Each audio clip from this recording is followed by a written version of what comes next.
All right, welcome. Today we're diving into something really fascinating, a battle, but not your usual kind. On one side, you've got this massive, powerful empire, and on the other, a single poem. Sounds like a total mismatch, right? But stick with me, because we're about to see just how devastating words can be when they're aimed just right. I mean, how can that even work? A single poem versus an entire empire? It sounds impossible, doesn't it? Words against armies, rhymes against regimes. But that's the big question we're going to tackle today. Because, as you'll see, sometimes art isn't just art, it's a weapon. So, the big idea we're looking at has this really cool name, The Empire Writes Back. And it's exactly what it sounds like. It's this powerful moment when people who've been colonized take the tools of their colonizers, we're talking language, literature, all of it, and use them to talk back, to push back, and to finally tell their side of the story.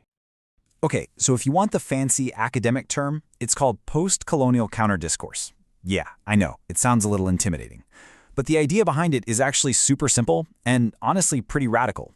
Think about it. It's the act of taking the master's tools, in this case, the English language, and using them not just to build something new for yourself, but to actually start taking the master's house apart, brick by brick. And the perfect example of this, our case study for today, is an absolutely brilliant and just gut-wrenching poem by the Nobel Prize winner Derek Walcott. It's called A Far Cry from Africa, and it is a masterclass in this kind of counter-discourse, written right in the middle of a really brutal, violent chapter of colonial history. So let's set the scene. The poem takes place during the Mau Mau uprising in 1950s Kenya. And you have to understand this wasn't some polite political disagreement. This was a full-blown, incredibly violent war for independence against the British Empire. We're talking life and death. The stakes were as high as they could possibly get. Okay, so how exactly does a poem fight back in a situation like that? Well, we're going to break it down. We're going to look at 5 key strategies that Walcott uses. You can think of them as 5 moves in the poem's counterattack, a battle plan for a war fought not with guns, but with words. Okay, here's the game plan. First, Walcott exposes the raw violence of it all. No sugarcoating. Second, he gives a voice to the colonized, the people whose stories were being ignored. Third, and this is super clever, he uses the English language against the English Empire. Fourth, he launches a full-on moral critique. And finally, number 5, he shows us the devastating human cost, the personal price of all this conflict. So, first up, exposing the violence. The British Empire had this story they told themselves, and the world, right? The civilizing mission, the idea that they were bringing order and progress. It sounds nice. But Walcott just rips that story to shreds. He shows us the reality on the ground, a world of bloodshed, of brutality, of scattered corpses. It's an immediate, shocking takedown of the official narrative. Next, think about who usually gets to write history. It's the winners, right? The people in power. Well, this poem completely flips that. It becomes a kind of counter-history. It puts the pain, the suffering, and the resistance of the African people front and center. It records all the atrocities that the official British histories just conveniently left out. It's a way of seizing the microphone and saying, no, this is what actually happened. Okay, this next strategy is just brilliant. Walcott is writing in English, the language of his colonizer. And you might think, isn't that giving in? But it's the exact opposite. It's an act of what we call appropriation. He grabs the language, he loads it up with all this violent, angry imagery and biting irony, and he turns it right back around like a weapon. He's literally using the oppressor's own tool to attack the oppressor's whole worldview. And this poem doesn't pull any punches. It's not just describing what's happening. It's passing judgment.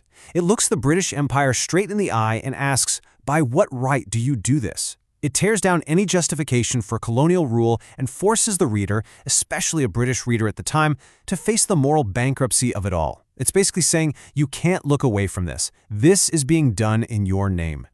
So we've talked about the big political fight, the empire versus the rebels. But now, the poem zooms in, and it gets so much more personal. It starts to reveal the deep psychological wounds that colonialism leaves on a single human being. And honestly, this is where the poem just becomes absolutely devastating. And it all comes to a head in these 2 lines. I who am poisoned with the blood of both, where shall I turn, divided to the vein? Wow, I mean, just let that sink in. This isn't about politics anymore. This is a scream of pure personal anguish. This is the raw, emotional core of the entire poem. So what does he mean by that? Well, you have to understand Walcott's own background. He had African ancestry, but he grew up in the British system. He was educated in English. He read English literature. So he's got Africa and Europe literally running through his veins, his mind, his culture. And in this conflict, they're at war with each other inside of him. This is what we call a hybrid identity, being torn between two worlds and not really belonging to either one. It's maybe the most painful, lasting scar that colonialism leaves behind. Okay, so we've been talking about a poem from the 1950s, about a very specific conflict. So what? Why does any of this still matter to us right now? What's the big takeaway here? It matters because what Walcott does here is what the most powerful art always does. It doesn't just hold up a mirror to the world, it actively tries to change the world. By writing back, artists like Walcott aren't just telling a different story, they're creating a new history. They're giving a voice to the voiceless, and by doing that, they force all of us to look at our world and our past in a completely different and maybe more honest way. And that leaves us with one last really important question that I want you to think about. Because power isn't just about armies or money or governments. Real, lasting power is about who gets to control the story.